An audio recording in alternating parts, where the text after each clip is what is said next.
and spirituality, because sages represent spirituality and scientists represent science. Now, the world is made of two things in relationship, but our modern world separates. So this conference is to unite the separated science and spirituality, scientists and sages, science and spirituality. Now, in a very simple way, science is concerned about quantity. Spirituality is concerned about quality. Quality needs quantity. Quantity needs quality. You cannot separate them. Science talks about quantity, means matter. And science talks about quality, which is spirit. So everything is made of matter and spirit together, quality and quantity together. Scientists do analysis and sages do synthesis. We need analysis, but we need synthesis. So this idea that science goes one way and spirituality is mumbo jumbo, that's kind of irrelevant. And scientists and sages or spiritual people think, oh, scientists are materialists and they don't understand the truth and the reality. I think they both need to come together, and we need to embrace scientific. My teacher, Vinoba Bhave, you mentioned, he was very much of this view. He always talked about how science and spirituality can come together and work together. Now, in our body, we have two organs of two hands. You don't work with one hand, two hands. Two legs. We don't walk with one leg. Two eyes, 2 ears, 2 lips. Also, we have 2 brains. Left hemisphere of the brain and the right hemisphere of the brain. Majority of our education, most of the universities in the world only teach left hemisphere of the brain. The left hemisphere rational, more analytical, more administrative, more bureaucratic, more managerial aspect of our reality. The right hemisphere of the brain represents more intuitive, imaginative, creative, poetic, artistic, that hemisphere. Now, in our education, we are only or mainly, most of the universities, Mahatma Gandhi University may be an exception, but most of the university, we try to educate our children, and not only universities, but also schools and colleges. We try to educate our young people to develop their left hemisphere of the brain. And that's a kind of scientific, analytical, rational, administrative, management, seeking a job. So most of the university, when you go to university, you are training to get a job. Students want, after my university, I have a degree, I want a job. That is mainly left hemisphere of the brain. So,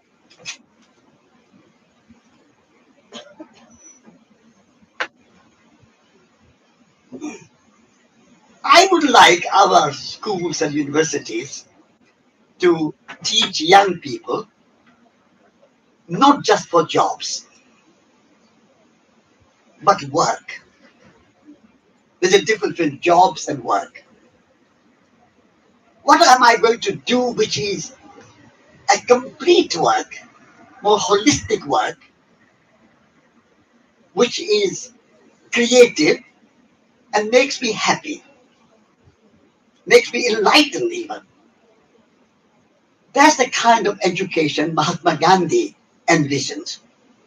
He called it Nai Talim, new education. So I hope that Mahatma Gandhi University is teaching that new kind of education. One of the things how we make a new kind of education, at Schumacher College we tried that every student should have education of head, education of heart, and education of hands. At the moment, in our majority of universities, we teach only head and only half head, left hemisphere of the brain, and no right hemisphere of the brain, and no heart, feelings, compassion, kindness, courage. You know the word for heart in French is cœur, and from the cœur comes courage. Many of young people come out of universities lacking courage, fearful, doubtful. How am I going to live? Who is going to give me a job? How am I going to manage my life? So this is what we try at Schumacher College, and I want to see Mahatma Gandhi envisioned. I want to see all our schools, small schools, like primary schools, secondary schools, colleges, universities, courageous to take risk in life. To live is to risk. And people to be courageous. You talked about love this morning. Has love as part. That's a heart quality. And then hence, our young people come out of the schools and universities. They can have a rational thinking. They are very clever in their mind.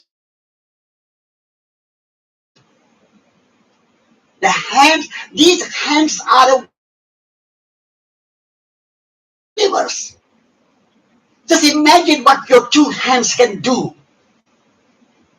These two hands can take an ordinary piece of wood and turn it into a beautiful furniture. Ordinary piece of clay and can turn that into beautiful pot. Ordinary color, ordinary brush, ordinary canvas, and you can make a great painting. These two hands are a wonderful gift to us in the universe. And most of the universities in the world, not only India, but Europe, America, the hands are just useless. Everything has been done by machine. And in order to make a machine, you need lots of minerals, to do a lot of mining. In order to run the machine, you have to need a lot of fossil fuel. You have to mine the coal. You have to dig the wells, dark oil from the ground.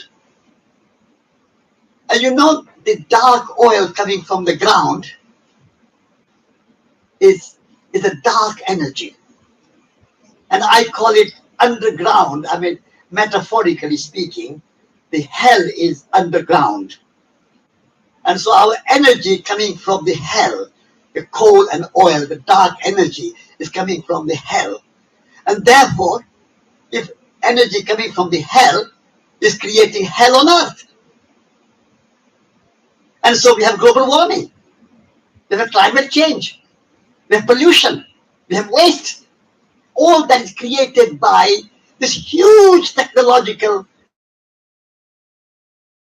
and we have lost our hands. There are 8 billion people on this planet, 16 billion hands. What are they doing? Of course, in rural areas, people are using their hands. They are building houses, they are growing food, they are making pottery, they are making furniture. But in a city like Kottayam or Kolkata or Mumbai or London or New York or Paris or Moscow, we just sit behind the desk and maybe use 2 thumbs on our smartphone or computer and nothing much more. I live in England more. People don't know how to cook food. Lots of supermarkets you go to, and a ready-made cooked food in the machine, microwave. And you buy ready-made food in a plastic package and bring it to your home and sit in front of the computer, watch the computer and eat your sandwiches. Many houses are now being built without a kitchen. Can you imagine? Kitchen is out of date. So I would like our education, what Mahatma Gandhi said, Nai Talim, is to use hands. Making is not just a job, it's a pleasure. I'm 89. I cook. I garden. I do washing up. I don't have a washing up machine. People ask me, you are 89. What's the secret of your life? Why do you have so much energy, so much enthusiasm? I said, the secret of my 89 years old man, still energy. I can travel around the world. I can stand in front of you and speak. I do garden. I have 2 acres of garden. I have 15 apple trees. This year, I've already made 200 bottles of apple juice. I don't buy apple juice. I make my apple juice. So, doing things with your hand is a pleasure. It's not a job. It's not a pressure. It's a pleasure. So, education, every school in the world should have a garden. Mahatma Gandhi University must have a garden. And every student must learn how to plant seeds and see the miracle of nature. You plant 1 tomato seed in the ground, and that tomato seed is basically a plant, and that plant having leaves and flowers, and out of those flowers coming green tomatoes, and then yellow tomatoes, and transforming into red tomatoes, and a juicy tomato with 20 seeds in it, and you eat it. What a miracle of nature. We just see news on the computers and the television, and we see various kind of internet and so on our smartphones. But we don't see the miracle of nature. Our students don't go out of the university. At Shimar College, we say, our classroom is outdoor. We go to the hills of Dartmoor and see nature, experience nature, be in nature. God is not behind a cloud somewhere. God is in nature. Isha Vashyamidam Sarvam. That's Upanishad. Isha Vashyamidam Sarvam. Everything is sacred. Everything is divine. And that mystery, that magic, that miracle of nature, we have forgotten. So, science and spirituality coming together is to be in that relationship with nature. Be in that relationship with your own self, your own spirit, your own soul. That's a sages. And be in relationship with the natural world and with everybody. I went from India with a friend from Kerala, E.P. Menon, and I walked without any money, without a single rupee or penny in my pocket. And I walked from New Delhi, from the grave of Mahatma Gandhi, to Moscow. I went to Moscow on foot. We have a friend here from Moscow. It took me 10 months to walk from Delhi to Moscow. Only 10 months. And I went without any money. And that was sages and scientists in my heart. And I went to Pakistan. I said, you are Muslims? I love you. Then I went to Soviet Union at that time. I said, you are communist? I love you. Then I went to Germany and France and England and America. I said, you are capitalist? I love you. Then I went to Japan. I said, you are Buddhist? I love you. That's the sages. No, every human being is sacred. Whether you are a communist or capitalist or Hindu or Muslim or Christian or Buddhist or black or white or man or woman, we are all humans. The sages teach us that wisdom. And science helps us. I embrace science without losing wisdom, without losing the spirituality, without losing the values, without losing the love. I wrote a book called Radical Love. We need to be radical in love. And if you can love everyone, that's a radical love. And that's so wonderful to have many religions, many philosophies, many languages, many nationalities, many ways of doing economics, many ways of doing politics. It's wonderful to have a diversity of life. That's, I think, the teachings of Vinoba Bhave, Sage, and Mahatma Gandhi, and the Buddha, and St. Francis, and Jesus Christ. All the great sages, and Einstein.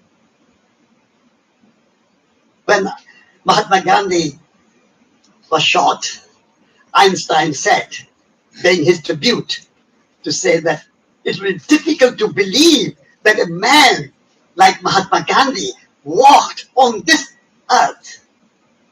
That was a tribute of scientist. So Einstein was not just a scientist, he had spirit in his heart. So I would say that we need to embrace science and spirit together and bring education of head, heart, and hands together.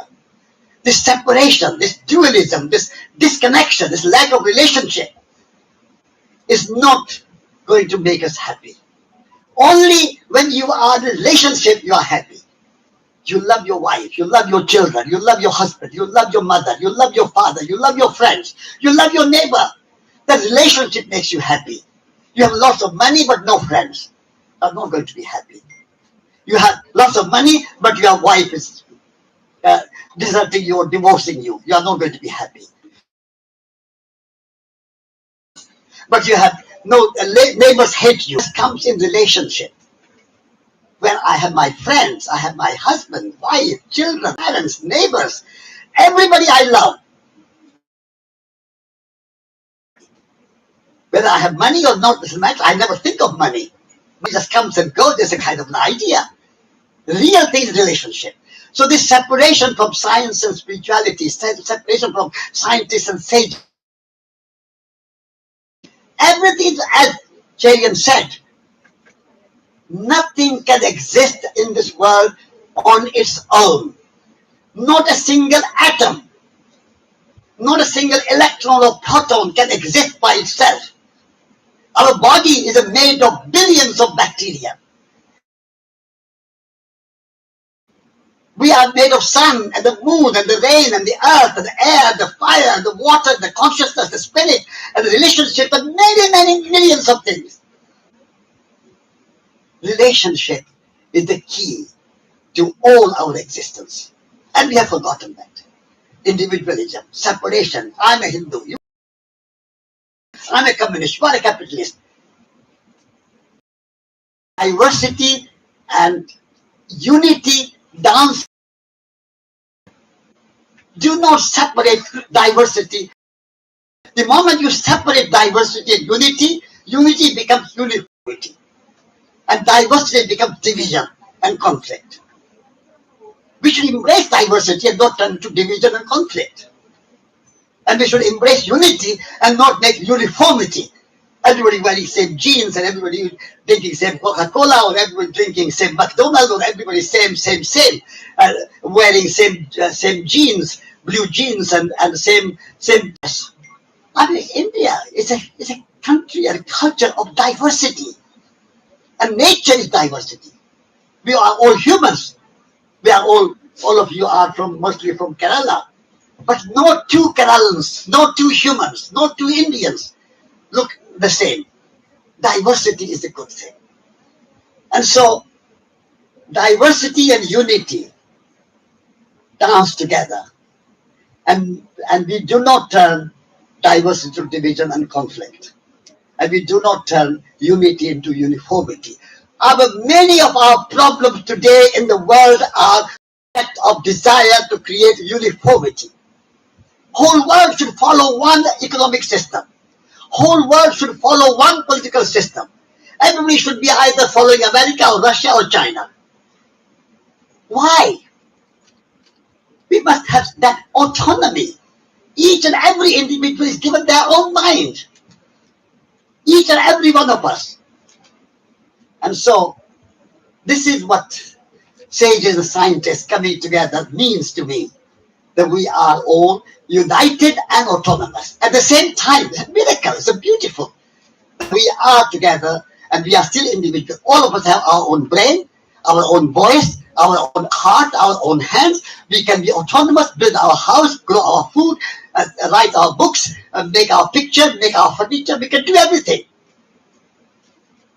And universities are new things in the world today. The Buddha was not at a Mahatma Gandhi University or Oxford or Cambridge or Yale or Harvard.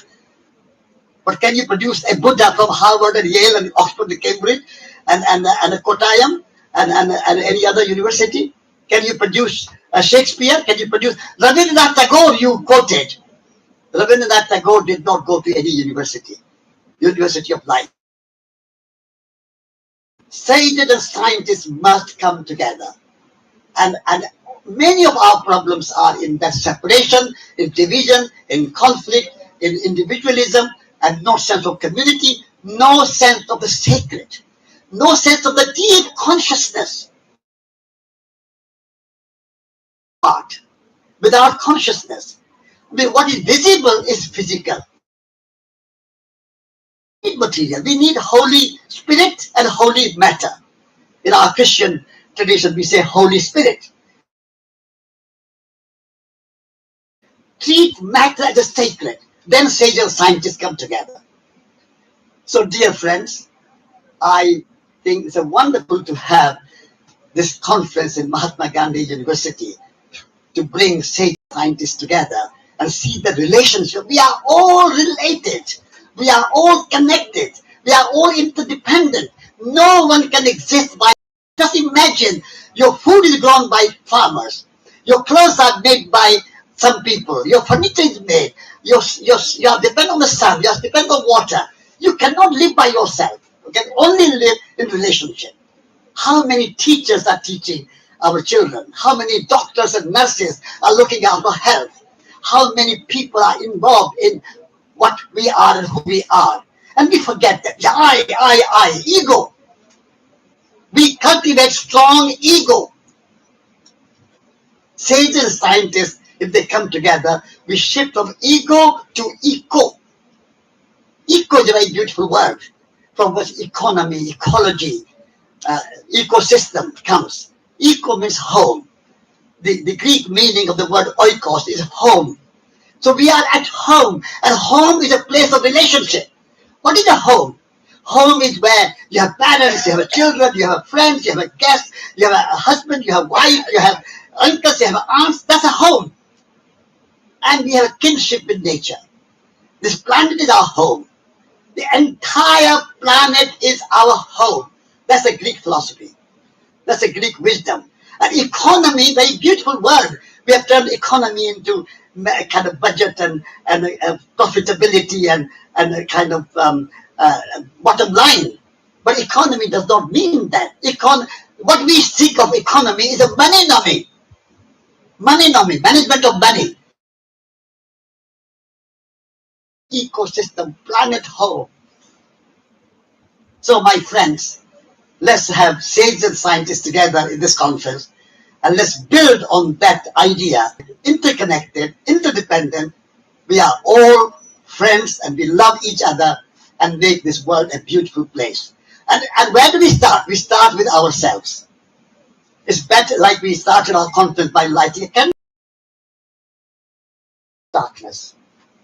Better to say, what can I do? How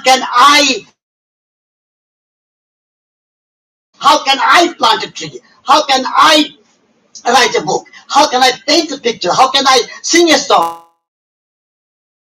What I do, not what Modi, what business should do. We can always criticize other people and not do anything ourselves. So Mahatma Gandhi's idea was, be the change that you want to see in the world. Be the leader of change. Be the radiant of light.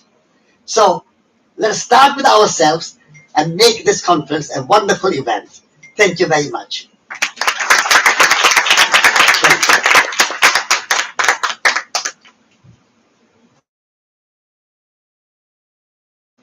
Questions? Yeah.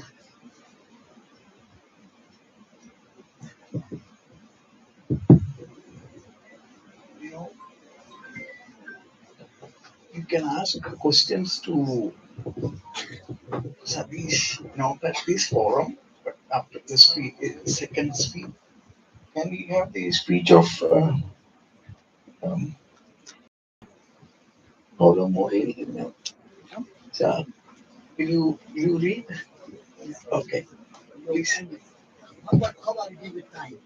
One, just half an hour. Please come. I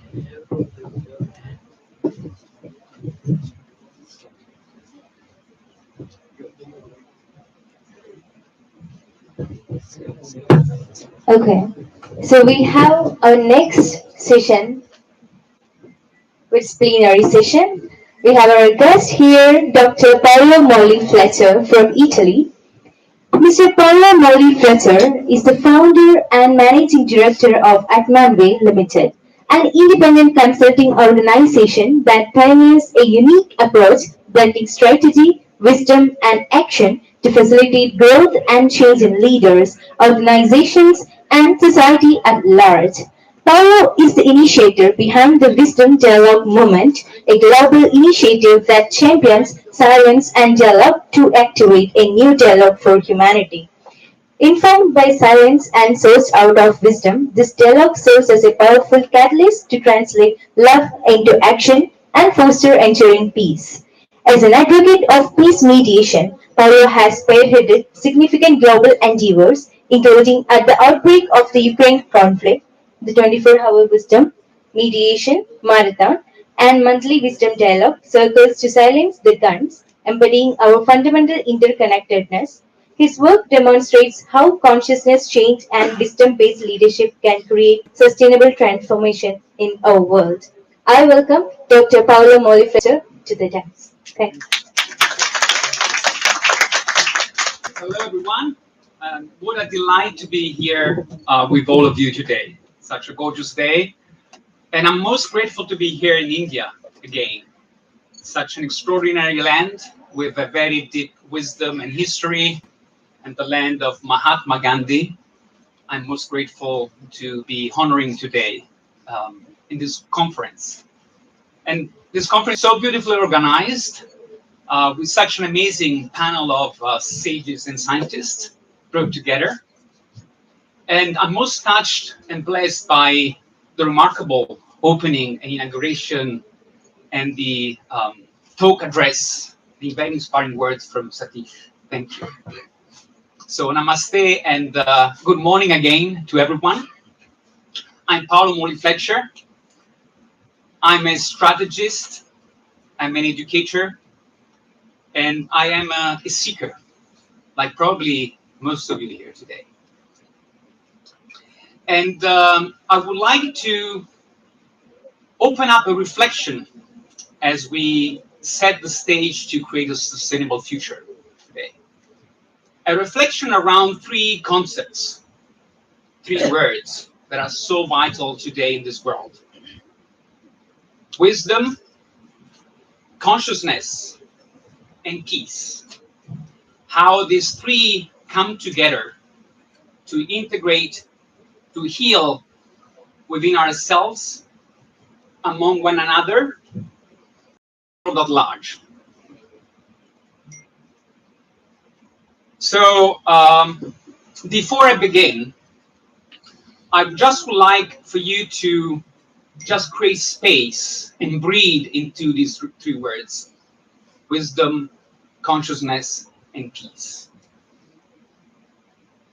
And there's a lot of wisdom here in the room.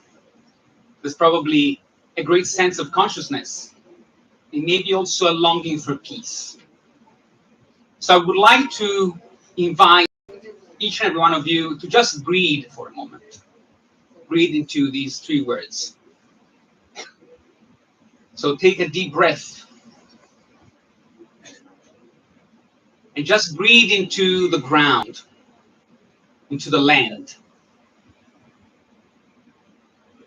And as if your feet were roots, breathe into the earth.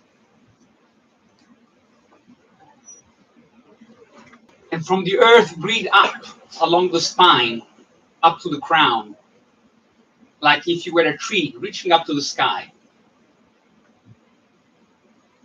Now breathe into the center, to the center of your being, right into your heart.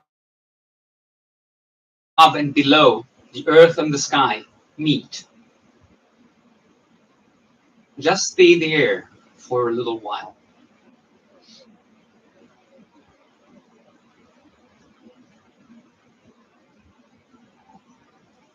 And as you breathe, let your breath create the space that you need for a sustainable future. And in your own way, through the silence of your breath,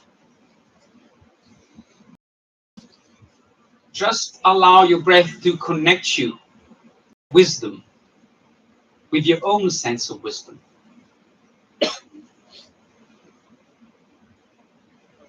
What do you see? What do you sense wisdom is for you in your work, in your leadership, in the world at large? Just breathe, feel.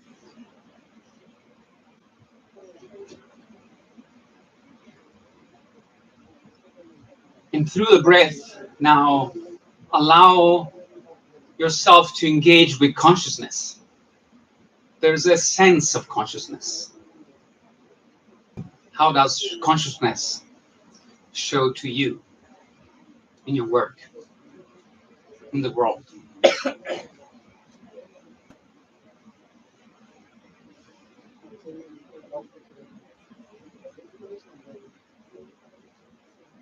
And finally, as you breathe, breathe into peace.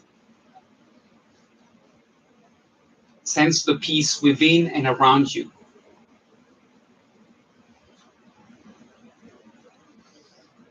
How does it come? How does it show up in you? What do you sense when there is peace within and around you?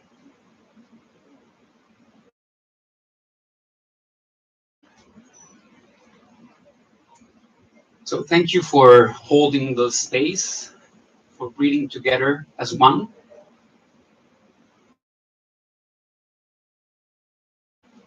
I'd just like to maybe invite you to make gold of these inputs that might have come as emotions or feelings.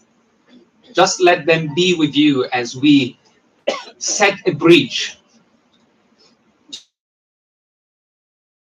spirituality, to unite as sages and scientists in the leaders that we are. And maybe I'll just start from here, from integrating and the word integration. And I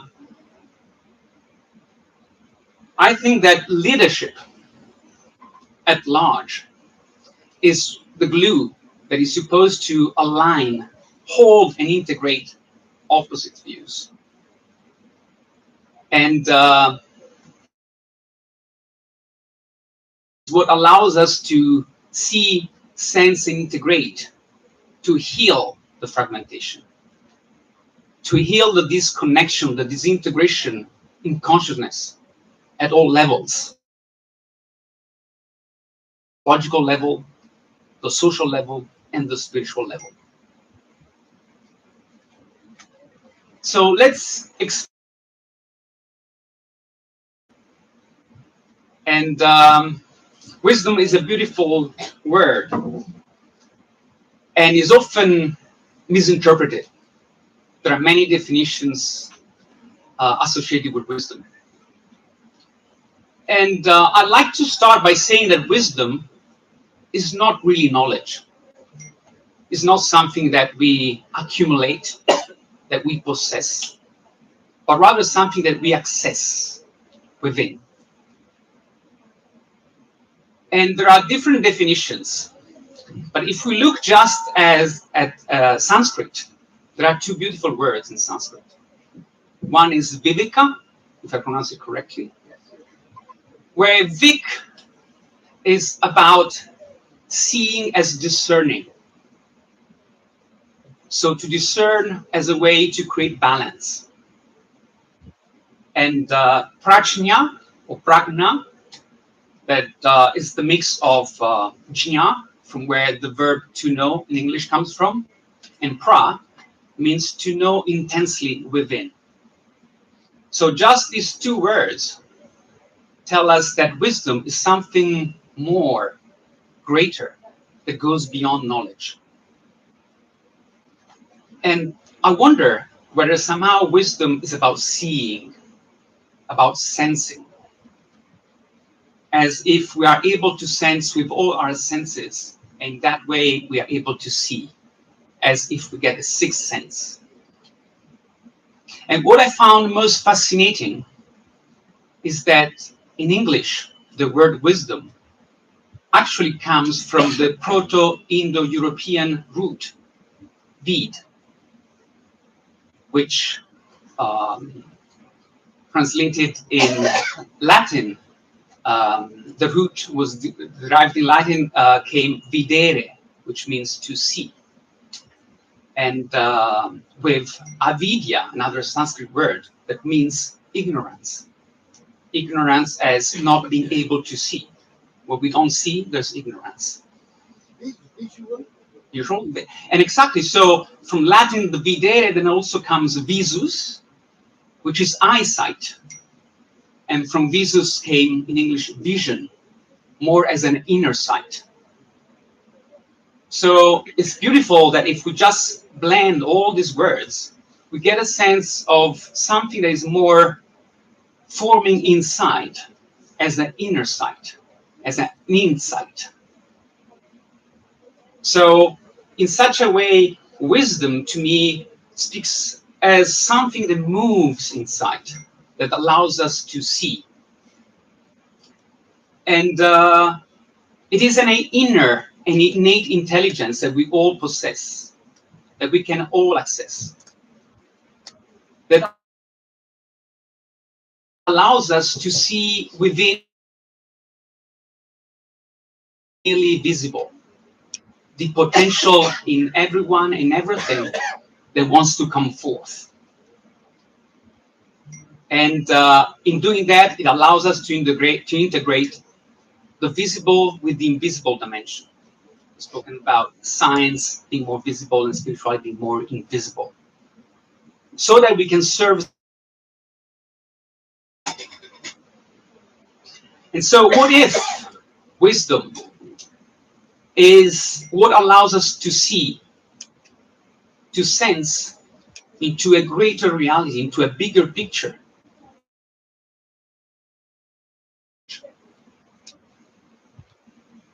So I'd just like for you to just sit with this inquiry. What if wisdom is what allows us to see a greater reality and engage with consciousness? And what is consciousness?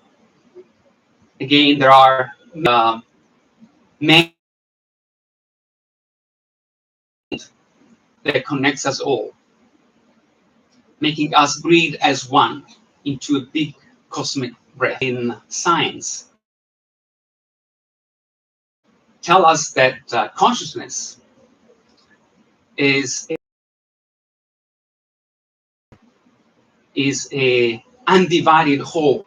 Mystics would say the one. And this is something that India knows since the time of the Upanishads, with the beautiful concept of Atman. Atman speaks about that sacred union between our individual with all that is Brahman.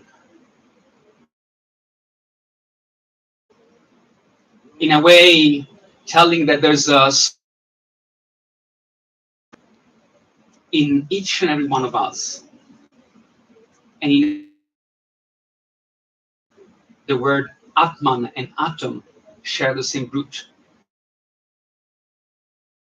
The light, the sparks in each and every atom, in matter, in nature, in humanity, everywhere. If we look at it that way, we realize that with Atman, me, there's consciousness. I am consciousness itself, breathing as one. There's a beautiful ancient mantra, again, which is Soham, or in Arabic, Salam. They're even similar, even in cultures, and yet they're so close.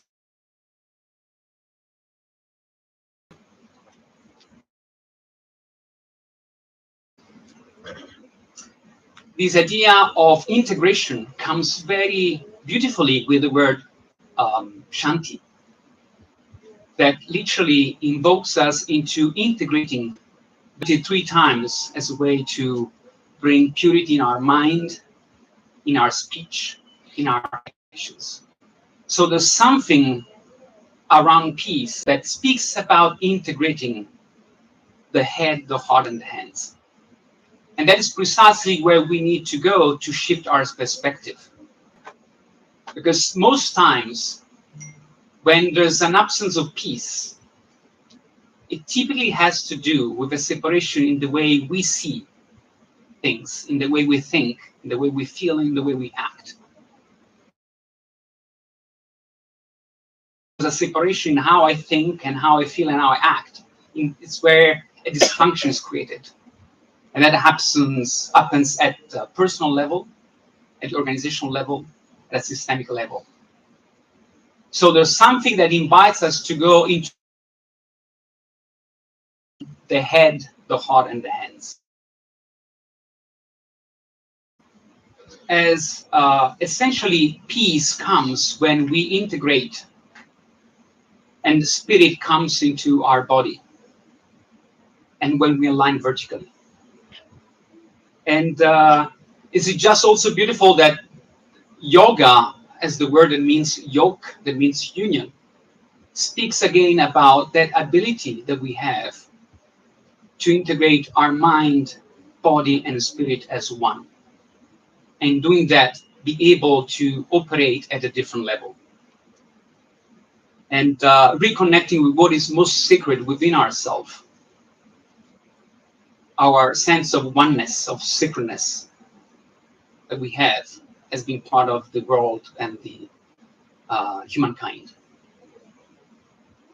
So for peace to happen, wisdom invites us actually to shift our perspective, to create that consciousness shift. And the shift is in seeing, thinking, feeling, and acting as one.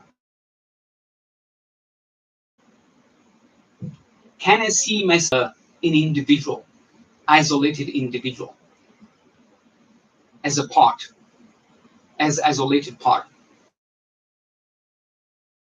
Can I see it's only perspective as being human with other fellow humans? Realizing that there's a thread that unites us all, we feel, that makes us different from machines, different from AI, is that capacity to sense, to feel, to see things from a quantum consciousness field, if you like. So what if wisdom, finally, speaks about that conscious change that wants to happen? To see ourselves as human, feel and act as one human being, to restore a human alignment.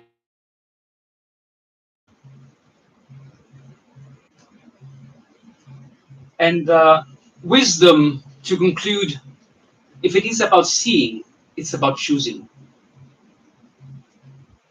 And choosing love and being in service of that love in becoming, that love in action, so that we can integrate, so we can be peace holders and peacemakers.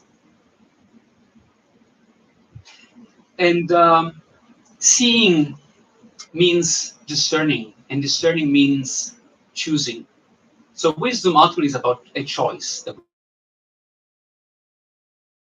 The choice that we want to make as the highest expression of ourselves.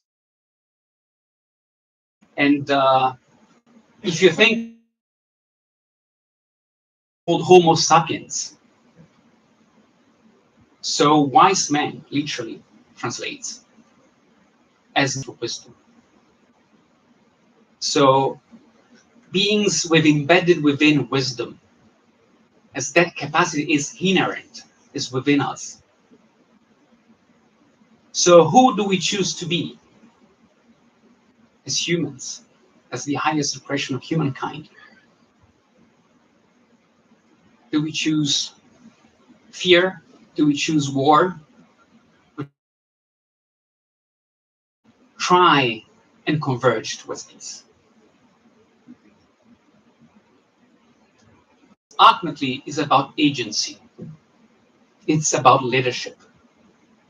It's about our capacity to act as leaders, as agents of change, agents of progress, agents of evolution.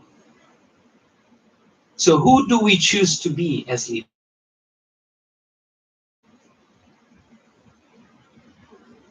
That choice. And leadership is about alignment, aligning around a vision, holding a vision that opens up new possibilities for a better future, for integration rather than separation. It's ultimately about integrating in a healing, as reconnecting with the whole. Whole again comes from healing, which means make it whole again, recompose, reintegrate. So a sustainable future implies the ability for wisdom and leadership to walk hand in hand. We need sage and sages to hold a light, a candlelight, so others can see. Guardian angels of peace. So, in a way, it is only others that we can remove fear, that we can ignorance via vidya, and open our actions, and to elevate our consciousness. I wish wisdom to inform the ground of sustainable future in this beautiful conference, within, to be able to see visible and more invisible dimensions as one. And I wish us all in the world, whether we are work. Possibilities. I would say that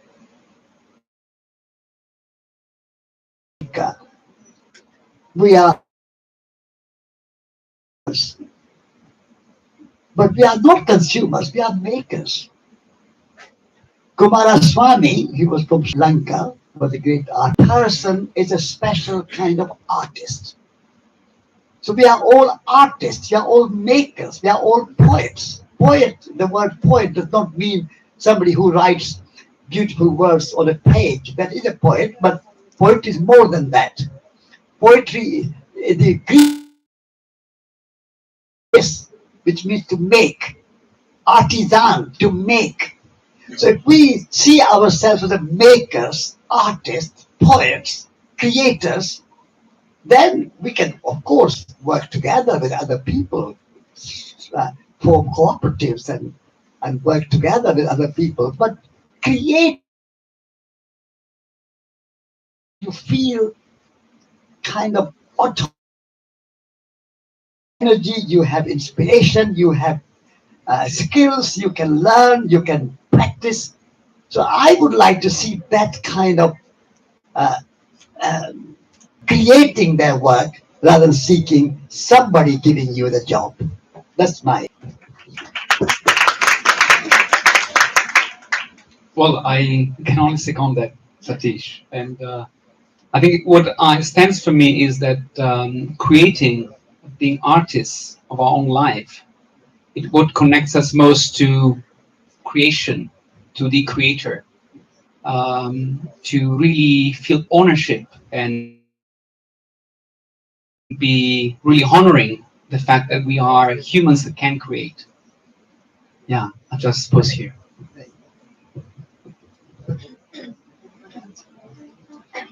Can I ask you a question? Yes.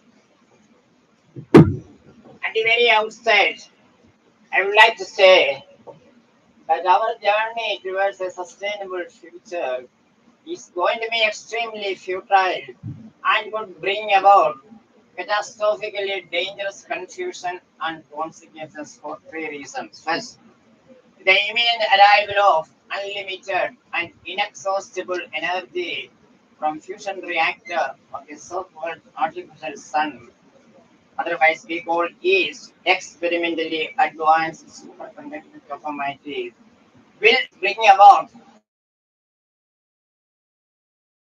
and a society without jobs will take the human beings to a state of restlessness, confusion, civic war, and total destruction. Point number two. Of open AI, especially to push open AI, and the United Nations Assembly gave the warning that there must be an end for discoveries and inventions. If there is no end, humanity will perish. And the third point, just 2 months back, there was an article in the Hindu that scientists succeeded in producing human embryo from human skin cell. Now, all this will bring about confusion and total complexity with the result that this is going to be the last human generation. Thank you.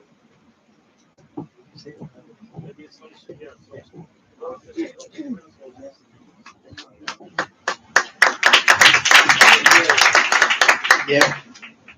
Anybody from students? Can you say some questions? I mean, bring some questions. Please.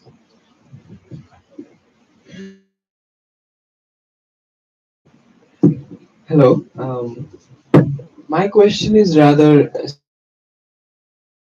how science and spirituality can have many dialogues. I was thinking that what we call, usually referred to as modern science, relies extensively on the one-way idea of instrumental reason or instrumental rationality, which adjusts means to the ends and not in a holistic. And I am who said that who compared means and ends in a very holistic reciprocal relationship as the relationship between seed and a full grown tree. So this means and dichotomy, how that figure out in the science and spirituality dialogue. My question is that. So in a way, your question is about means and ends. And means and ends should not be separated. Mahatma Gandhi said, noble ends should be pursued by noble means. And when you said about AI, when you use any means, as long as we have some, I think we lose that holistic approach. So the relationship between me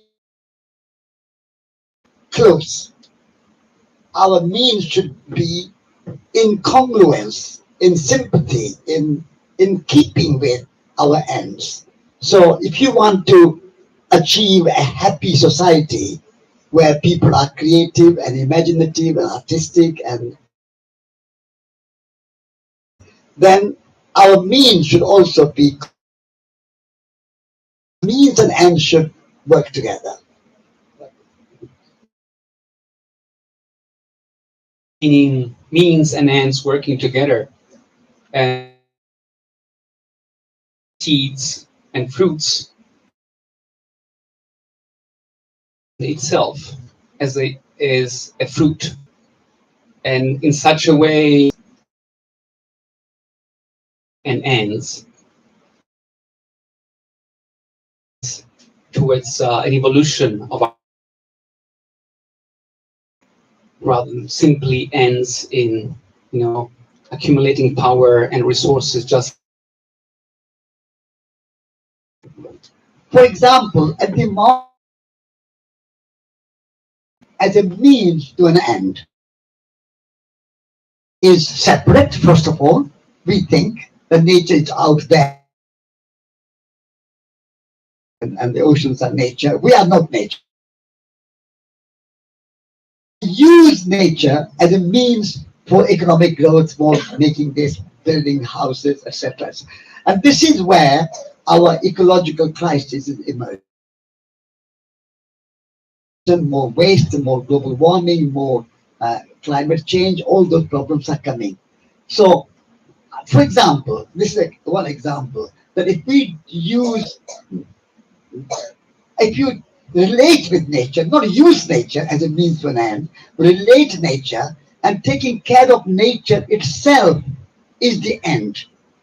And so when you are growing food, we are taking care of nature. And then nature gives you fruit, nature gives you vegetables, nature gives you flowers. So means and ends become one. So nature and we are not separate, kind of dead matter. Nature is alive. Nature is a living being, earth is a living being. So that consciousness, your relationship with the, so for example, our human body is not just a means to end. The caring for human body is as important as what you produce, what you make, how you use the body. So I think it's very important for us to combine, like sage and scientists, science and spirituality should be in relationship with each other. In the same way, means and ends should be in relationship with each other, and means should be part of the ends, and ends should be part of the means. They're all completely interrelated. There should be no separation. Yes. Hi. Yes. Yes. Hello. Yes. Please, can you stand up so we can see you? Uh, Okay. I was sitting there. That's why. Hi. My name is Samar. I'm from Yemen, Middle East. I'm doing PhD in School of Ghanaian Thought and Development Studies, and this is my first time to be in this a conference where people like talking about law of wisdom. That it's not just about science. No, it's also about our life and about relating. Dr. Satish, please, I want to ask you something. Have you ever visited Middle East?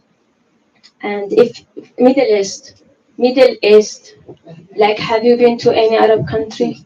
Yeah, okay, first. And I have one more question. When you say that you meet the people that from Japan who are different religion to your religion, and you say to them, "I love you," what was their reaction when you meet people and they say What they have disliked to you? say when I say you love you. Yeah, yeah. Yeah, and I want to ask you personally, how do you define love?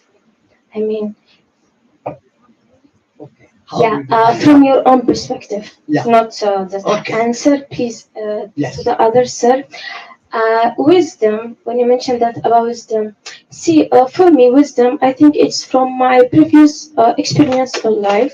That wisdom, that is what I really, how my previous experience, then I reached to this point. It's not like I take from, okay, I can learn from other people's life, but what I see, what is my perspective, what is my vision, that is really my own wisdom. That and I really try to spirit it, and I really try to share my own wisdom to others. But of course, at the end, we all of us we have different perspective in life. And how do you define about love? Because really, this is the vibes I'm getting in this room. Like how is the science and it's integrating with our emotional as a human, as you mentioned before that machine and AI and all of this, and also how sir when he mentioned opportunity that later on there will be no job for us. It's like imagine I finish my PhD, then I will be jobless because you with all your experience and you travel around the world. What is your vision and how was the uh, what was the reaction that you got from people? And the last question did Mahatma Gandhi, he mentioned that future is depends on what we do in the present. Despite all the planning we are going through, there is some misery, there is some fear. How we can reduce to our planning from that fear? That's it. Thank you so much. Three questions. Lots of questions. Lots of questions. Yeah. Okay. First of all, I mean, maybe my friend can answer some questions. How I have I been to Middle East?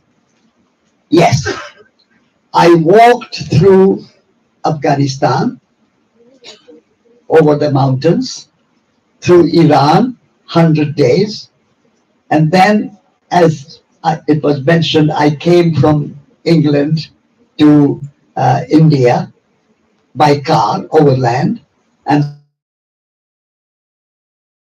Lebanon. I have spent a lot of time in the Middle East, and I feel that we need to see people there as our friends. At the moment, somehow there's a kind of area of conflict there, and people see each other like enemies and so on. So there are people. I was in Europe, I was in America, I'm in India, and I was in Middle East. People are people everywhere. And they are very hospitable, they are very kind, they are very generous, they grow food, they make beautiful carpets, they write beautiful poetry, they sing beautiful songs. So this idea that Middle East is somehow something different is not quite right. So I would say Middle East is as beautiful and Middle East has as many problems as any other country. So so we need to have peace in the Middle East and see them as humans and not anything different. And what is love? For me, accept nature and humans as they are, because we are all humans and we are also nature. And no one is perfect. We all are on a journey.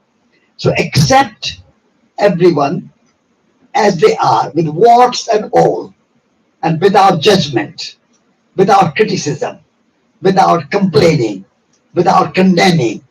Accept, and then through negotiation, through love, you transform, you change, you improve.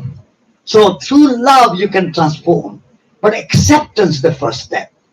At the moment, we expect other people to behave in a certain way. And whenever you expect somebody to do something and they don't behave like you want them to behave, as you expect them to behave, then you are disappointed. So we are living in a world of disappointed people around the world. And so if you want to not be disappointed, then accept people as they are, accept nature as it is. I mean, we have storms, we have earthquakes, we have a clouds, we have a heat, we have a cold, we have everything in the world. And we accept nature, we accept weather, we accept humans. So accept everyone without any complaining or criticizing and condemning, and then change and transform through love, through negotiation, through communication, through respect, and so on. And even maybe you can answer the other questions. Yeah, so you asked several questions. Does it work? Yes. So I'll try to go one thing along the way, right? So maybe I'll start with love. And love really is all that is. I define love is life. Life is a constant expansion of something. We could say love is the key energy in many ways. And if you think that we are all born out of an act of love, whether wanted or unwanted, but we're all born out of love. And through life, what we all seek is love. We can give it different names. It can be money, it can be success, it can be a car, it can be a house. But ultimately, it's a sense of longing, of reuniting with something. And we hope that when we die, we reconnect with love. So love really is all that is. And I think I'll just pause here for the question on love. You asked a question around wisdom and the fact that you are reconnected with past memories. I'm not even sure whether you spoke about past lifetimes. I think wisdom is that ability to see all that, to be able to tap into that imaginal reality that allows you to perceive and sense other worlds, other subtle realities, and accepting all that to be there, to be information that is valuable for you. And to somehow, a beautiful definition, I think it was Aristotle, said wisdom was about connecting the dots, which takes us back to integrating. I think the most beautiful word in science and sages and scientists is the and that connects the two, rather than or. One or the other is and. Two opposites unite. And moving to the third question, which before from the gentleman around AI, most you, sir, somehow hinted to the notion of transhumanism. This idea that we are moving towards the wonderful land of becoming transhumans. And I think there's a huge mistake there, because the word transhuman comes from transhumar, which is actually an Italian word that Dante Alighieri in the Divine Comedy defined for the first time. And he was speaking about transhumar, okay? He was speaking about transhumar as going beyond. Trans means, as transition means going. But was referring to an experience Dante Alighieri in the Divine Paradise. And he was using this his experience in paradise. That was for him a way to go beyond what can be described. somehow connecting to something that is greater than us, to sense, but that we cannot express, articulate in words. And I think there is this illusion that by becoming transhumans, by becoming a hybrid with machines, we reach God, we reach something higher. But actually, losing who we are, losing the secret essence of who we are and what defines us humans. And that is our heart, as our capacity to share a language that we all speak beyond nations, beyond languages, beyond the colors of our skin. It's capacity to sense, to feel, to share, to love. And so it's that sacred humanness that actually we need to reclaim as what makes us unique, that no other machine will get. Artificial intelligence at best, it infers, but it doesn't create anew. That capacity of creating anew, going back to the beautiful words of Satish, of being artisans, of being craftsmen, of creating something that comes and springs from our heart.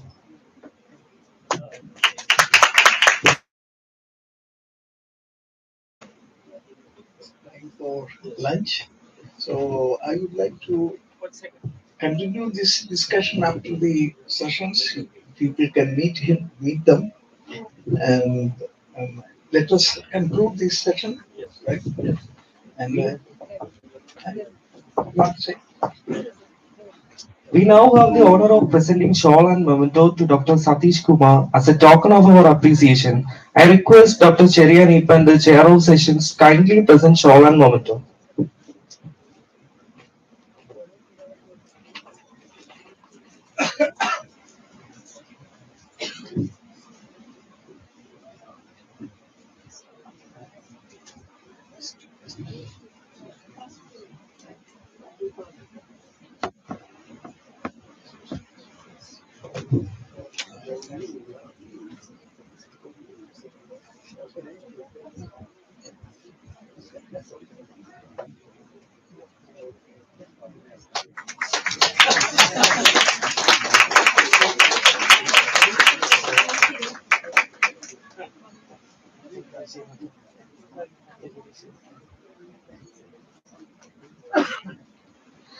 We now have the honor of presenting shawl and memento to Dr.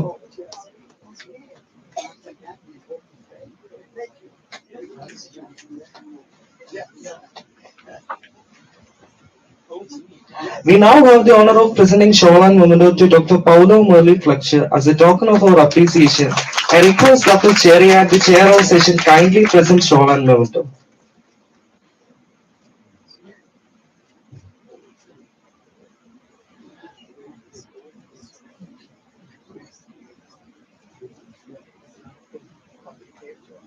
Most honored. Thank you so much.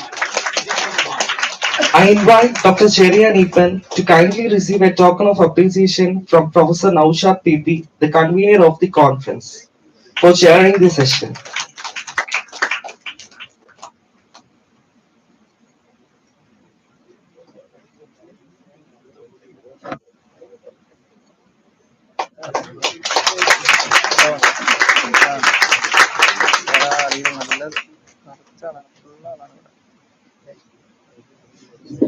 Distinguished guests and esteemed speakers are cordially invited to proceed lunch. We will now break for a lunch. After lunch, all participants are invited to attend poster session from 1:30 to 3 p.m. Session will be